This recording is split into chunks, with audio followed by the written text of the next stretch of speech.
अच्छा मान ले तोहर पापा 2 गो बर्फ किनले आ हमर पापा 1 गो बर्फ किनले। हाँ ओकरा बाद अचानक बहुत तेज घाम निकलल ठीक बा। तो हमर पापा के बर्फवा एगो गल गेल। हाँ तो तुम ये बताओ, मेरे पापा का 1 गला है तो तुम्हारे पापा 2 गला है। तुम्हारे पापा 2 गला है। हाँ वाह क्या बात है।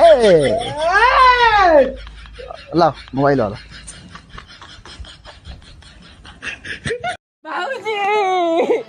भैया के मोटरसाइकिल गिरा दिला, हमार ना कि नहीं ला।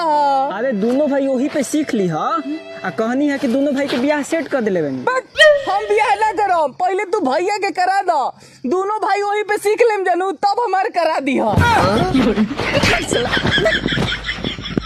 अच्छा मान ले तोहर पापा 2 गो बर्फ किनले आ हमर पापा 1 गो बर्फ किनले। हाँ ओकरा बाद अचानक बहुत तेज घाम निकलल ठीक बा। तो हमर पापा के बर्फवा एगो गल गेल। हाँ तो तुम ये बताओ, मेरे पापा का 1 गला है तो तुम्हारे पापा 2 गला है।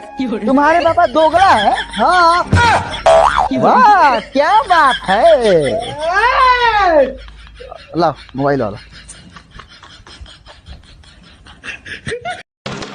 अगर आपकी पत्नी ज़्यादा किचकिच करे तो चप्पल उठाओ और पहन के बाहर निकल जाओ। बाकी जो आपने सोचा ना, उसके लिए जिगरा चाहिए।